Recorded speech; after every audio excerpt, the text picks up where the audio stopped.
বারজাখ অর্থ হলো দুটি বস্তুর মাঝে পার্থক্য বিধানকারী এক সীমারেখা, অন্তরাল। যেমনটি আল্লাহ কুরআনে বলেছেন, উভয়ের মাঝখানে রয়েছে অন্তরাল যা তারা অতিক্রম করে না। অর্থাৎ সুমিষ্ট পানি ও লবণাক্ত পানির মাঝে রয়েছে একটি সীমারেখা, ফলে এতুতো ভয় মিশ্রিত হয় না।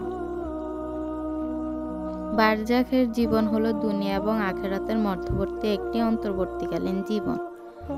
কবরস্থ হোক বা না হোক, জ্বালিয়ে দেওয়া হোক, পানিতে ডুবিয়ে দেওয়া হোক বা জীব জন্তু তাকে খেয়ে ফেলুক, সর্বাবস্থায় তাকে বারজাখে পদার্পণ করতে হবে। মারা যাওয়ার সাথে সাথে মানুষ বারজাখে জীবনে প্রবেশ করে। পুনরুত্থান পর্যন্ত সে সেখানেই অবস্থান করবে, যেমনটি আল্লাহ তাআলা বলেছেন। যখন তাদের কারো কাছে মৃত্যু আসে, তখন সে বলে, হে আমার পালনকর্তা, আমাকে পুনরায় দুনিয়াতে প্রেরণ করুন, যাতে আমি সৎকর্ম করতে পারি, যা আমি করিনি, কখনোই নয়। এ তো তার একটি কথার কথা মাত্র। তাদের সামনে বারজাখ পর্দা রয়েছে পুনরুত্থান দিবস পর্যন্ত।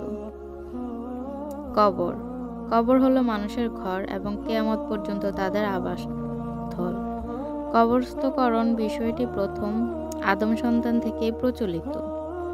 সৎকর্মশীলগণ কবর থেকে শিক্ষা গ্রহণ করে এবং দুচোখে অশ্রু ঝরায়, কারণ তারা ভালো করেই জানে চিরদিনের জন্য একদিন তাদেরকে সেখানে চলে যেতে হবে। তবে কবর কি, যেখানে মানুষের অবস্থা কিরূপ হবে? কেনই বা নবী করিম সাল্লাল্লাহু আলাইহি ওয়াসাল্লাম আমাদেরকে কবর জিয়ারতের আদেশ করেছেন? একটি ঘটনা। হে লোক সকল, কবর আমাকে ডেকে বলছে, হে উমর বিন আব্দুল আজিজ, জিজ্ঞেস করো না তোমার বন্ধুদের সাথে আমি কি আচরণ করেছি। বললাম, কি আচরণ করেছ? বলল, তাদের কাফন ছিঁড়ে ফেলেছি, দেহ ক্ষতবিক্ষত করেছি, রক্ত চুষে নিয়েছি, মাংস ভক্ষণ করেছি। জিজ্ঞেস করছো না তোমার সুহৃদর সঙ্গে কিরূপ আচরণ করেছি? বললাম, কিরূপ? বলল, তাদের দুই হাতকে কবজি থেকে আলাদা করে দিয়েছি, দুই কনুইকে বাহু থেকে পৃথক করে দিয়েছি, দুই বাহুকে স্তগ্ধ থেকে বিচ্ছিন্ন করে দিয়েছি, নিতম্বকে উরু থেকে দূরে সরিয়ে দিয়েছি, দুই উরুকে হাঁটু থেকে আলাদা করে দিয়েছি, দুই হাঁটুকে নলা থেকে পৃথক করে ছেড়েছি, দুই নলাকে পা থেকে বিচ্ছিন্ন করে দিয়েছি। অতঃপর ওমর কাঁদতে কাঁদতে বললেন, জেনে রেখো, দুনিয়ার আয়ু খুবই অল্প। এখানকার সম্মানিতরা একদিন অপমানিত হবে, যুবকেরা একদিন বৃদ্ধ হবে, জীবিতরা একদিন মৃত্যু মুখে পতিত হবে।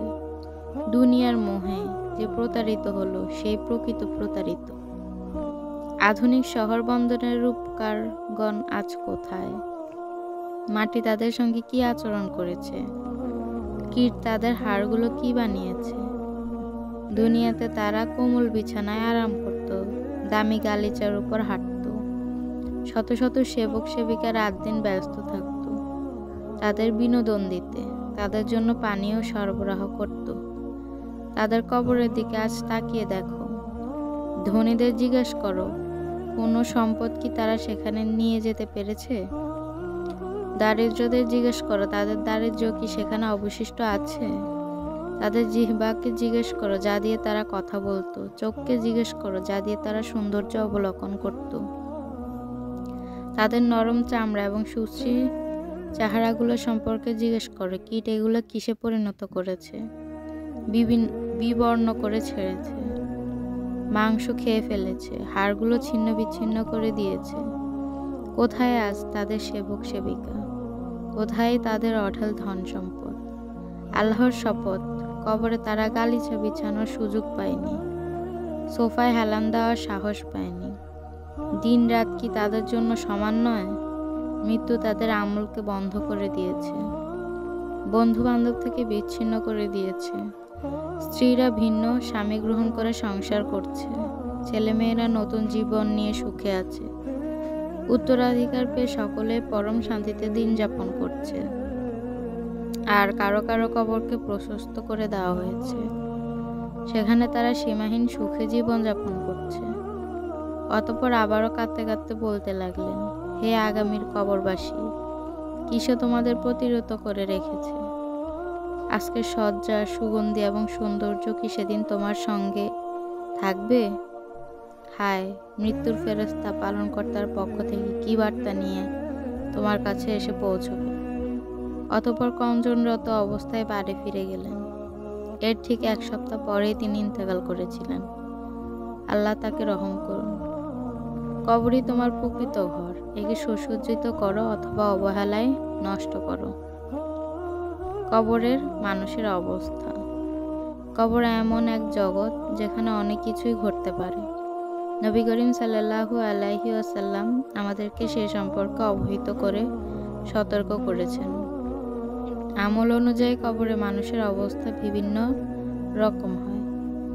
মৃতের অবস্থা, আত্মার দেহ বিচ্ছেদ মুহূর্ত, ফেরেশতাদের উপস্থিতি, মুমিনদের জন্য আসমানের দরজাগুলো উন্মোচন এবং কাফেরদের জন্য তা বন্ধকরণ ইত্যাদি বিষয়গুলো নবী করিম সাল্লাল্লাহু আলাইহি ওয়াসাল্লাম সবিস্তারে বর্ণনা করেছেন। মুমিনের অবস্থা। বারা বিন আজিব রাদিয়াল্লাহু বলেন, একদা নবী করিম সাল্লাল্লাহু আলাইহি ওয়াসাল্লামের সাথে আমরা এক লোকের জানাজায় উপস্থিত হলাম। নবী করিম সাল্লাল্লাহু আলাইহি ওয়াসাল্লাম কবরের উপরে বসলে আমরা তার চারপাশে বসে গেলাম। শান্তভাবে উপবেশন করলাম, ঠিক যেন আমাদের মাথার উপর পাখি বসে আছে। অন্যদিকে মৃতের জন্য কবর খনন চলছিল। নবীজি 2 বার অথবা 3 বার বললেন, কবরে আযাব থেকে তোমরা আল্লাহর আশ্রয় প্রার্থনা করো। অতঃপর বললেন, মুমিন ব্যক্তি যখন ইহজগৎ ত্যাগ করে পরকালের দিকে যাত্রার সময় হয়, তখন আসমান হতে সূর্যের ন্যায় আলোক সজ্জ্বল চেহারাধারী অতি সুন্দর ফেরেশতাগণ জান্নাতের একটি কাফন ও জান্নাতের একটি চাদর নিয়ে তার কাছে অবতরণ করে। তার দৃষ্টিসীমার ভিতরে বসে যায়। অতঃপর মৃত্যুর ফেরেশতা তার মাথার পাশে এসে বসে বলতে থাকে, হে পবিত্র আত্মা, আল্লাহর সন্তুষ্টি ও ক্ষমার সহিত তুমি বেরিয়ে এসো। তখন পানি যেমন পাত্রের মুখ থেকে ধীরে ধীরে বেয়ে পড়তে থাকে, আত্মাও তেমন ধীরে ধীরে বের হয়ে চলে আসে। অতঃপর মৃত্যুর ফেরেশতা রূহকে কবজ করে অবিলম্বে ওই কাফনে আবৃত করে নেয়, আর তা থেকে মিশকের চেয়েও অধিক সুঘ্রাণ বের হতে থাকে। আসমানের দিকে যাত্রা। নবীজি বলতে লাগলেন, অতঃপর তারা রূহকে নিয়ে ঊর্ধ্ব আকাশে গমন করে। পথিমধ্যে যখনই কোনো ফেরেশতা দল জিজ্ঞেস করে, কে এই পবিত্র আত্মা? উত্তরে বলা হয়, অমুকের পুত্র অমুক, দুনিয়ার সর্বোত্তম যে নামে তাকে ডাকা হতো। এভাবে তারা দুনিয়ার আসমানে গিয়ে স্থির হয়। আসমানের দরজা খুলতে বলা হলে তার জন্য দরজা খুলে দেওয়া হয়। এভাবে প্রত্যেক আসমানের দরজা তার জন্য উন্মুক্ত করে দেওয়া হয়। শেষ পর্যন্ত 7ম আসমানে গিয়ে স্থির হয়। অতঃপর আল্লাহ বলেন, আমার এ বান্দার নামটুকু তোমরা ইল্লিয়িন এ লিখে দাও এবং জমিনে তাকে ফেরত পাঠাও, কারণ জমিন থেকেই তাকে সৃষ্টি করেছি। জমিনেই তাকে ফেরত পাঠাবে এবং জমিন থেকেই তাকে পুনরুত্থান করব। অতঃপর তার রূহ দেহে প্রত্যাবর্তন করলে 2 জন ফেরেশতা এসে তাকে বসিয়ে জিজ্ঞেস করেন, তোমার প্রভু কে? সে বলে, আমার প্রভু আল্লাহ। জিজ্ঞেস করে, তোমার ধর্ম কি? উত্তর দেয়, আমার ধর্ম ইসলাম। আবার জিজ্ঞেস করে, তোমাদের কাছে প্রেরিত এই পুরুষটি কে? সে বলে, তিনি আল্লাহর রাসূল। আবার জিজ্ঞেস করে, তোমার জ্ঞান কি? উত্তর দেয়, আমি আল্লাহর কালাম পড়েছি, তাতে বিশ্বাস করেছি এবং সত্যায়ন করেছি। অতঃপর আসমান থেকে ঘোষকের ঘোষণা ভেসে আসে, আমার বান্দা সত্যই বলেছে, সুতরাং তার জন্য তোমরা জান্নাতের বিছানা বিছিয়ে দাও, জান্নাতের পোশাক পরিয়ে দাও, জান্নাতের দিকে তার জন্য একটি দরজা করে দাও। অতঃপর জান্নাতের সুবাস ও সুবাতাস তার কাছে আসতে দাও। কবর তার দৃষ্টিসীমা পরিমাণ প্রশস্ত করে দেওয়া হয় এবং তার কাছে সুন্দর সুশ্রী সুগন্ধিময় ও শ্রেষ্ঠ পোশাকে সজ্জিত এক লোক এসে বলে, সর্বোত্তম বিষয়ে সুসংবাদ গ্রহণ করো। এটাই সে প্রতিশ্রুত দিন। সে জিজ্ঞেস করে, তুমি কি? তোমাকে দেখে শুভ লক্ষণ বোঝা যাচ্ছে। উত্তরে সে বলে, আমি তোমার সৎকর্ম। অবশ্যই তুমি দুনিয়াতে আল্লাহর অনুগত্যে তৎপর ছিলে, আল্লাহর অবাধ্যতায় নিরুৎসাহী ছিলে, ফলে আল্লাহ তোমাকে এই সম্মান দান করেছেন।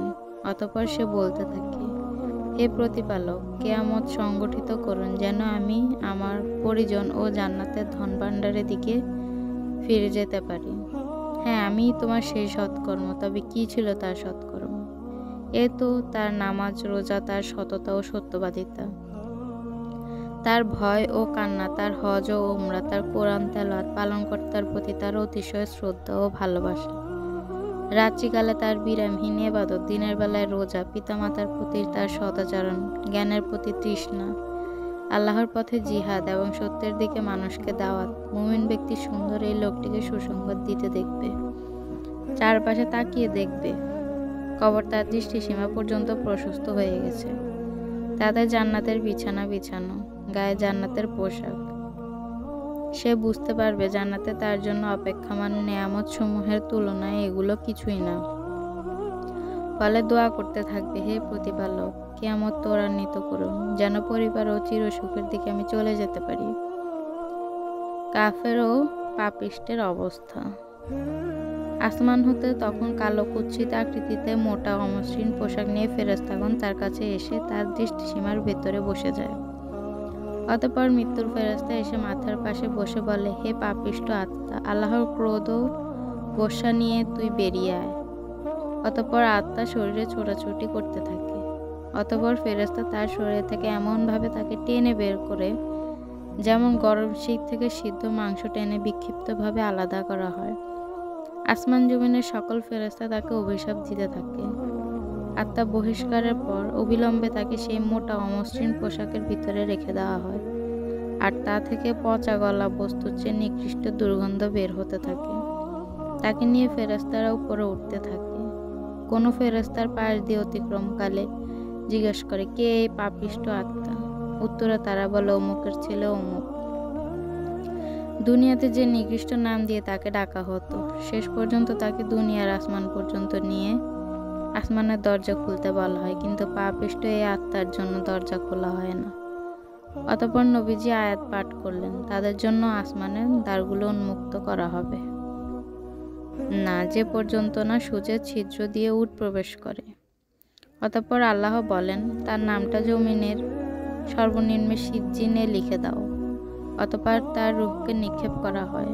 নবীজি আয়াত পাঠ করলেন, যে কেউ আল্লাহর সাথে শরিক করলো সে যেন আসমান থেকে ছিটকে পড়ল।